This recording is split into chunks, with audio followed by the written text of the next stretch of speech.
कुछ समय पहले की बात है। एक मेहनती किसान था। कड़ी धूप में उसने खेतों में काम किया और परिणाम स्वरूप बहुत अच्छी फसल आई। फसल को देखकर किसान बहुत खुश हुआ क्योंकि फसल काटने का समय आ गया था। इसी बीच खेतों में एक चिड़िया ने घर बना लिया था। उस चिड़िया के बच्चे बहुत छोटे थे। एक दिन किसान अपनी पत्नी के साथ खेत में आया और उनसे कहा, देखो, ऐसा करो कि अपने सभी रिश्तेदार को आमंत्रित करो ताकि अगले शनिवार आकर फसल काटने में हमारी मदद करें। सुनकर चिड़िया के बच्चे बहुत घबरा गया और अपनी माँ से कहने लगे, अब हमारा क्या होगा? अब तो हम पूरी तरह से उड़ने लायक नहीं हुए। चिड़िया की माँ ने कहा, तुम सब चिंता मत करो, जो दूसरों के सहारे चलता है उसकी मदद कोई नहीं करता।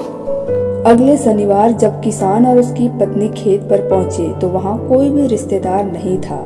दोनों निराश हुए। फिर पति ने अपने पत्नी से कहा, सभी रिश्तेदार को फिर से आमंत्रित करो। इस बार भी चिड़िया ने अपने बच्चों के साथ बिना डरे वह खेतों में रहा। अगले हफ्ते जब दोनों पति और पत्नी खेत पहुँचे तो देखा कोई भी रिश्तेदार सहायता करने के लिए नहीं आया था। तो किसान ने अपनी पत्नी से कहा, जो इंसान दूसरों का सहारा लेकर जीना चाहता है उसका यही हाल होता है, उसे हमेशा निराश ही मिलता है। अब चलो घर चलते हैं और हम दोनों आकर इस फसल को फिर से काटेंगे। चिड़िया ने यह सुना तब अपने बच्चे से कहने लगी, चलो अब चलते हैं, जाने का समय आ गया है। जब इंसान खुद का काम करने की प्रतिज्ञा कर लेता है तो उसे किसी के सहारे की जरूरत नहीं पड़ती है और न ही उसे कोई रोक सकता है। इससे पहले पति और पत्नी फसल काटने आए, चिड़िया अपने बच्चों को लेकर सुरक्षित स्थान पर चली गई। फिर दोनों मिलकर खुशी से फसल काटी। ऐसे ही मजेदार वीडियोस के लिए हमारे चैनल के साथ जुड़े रहिए।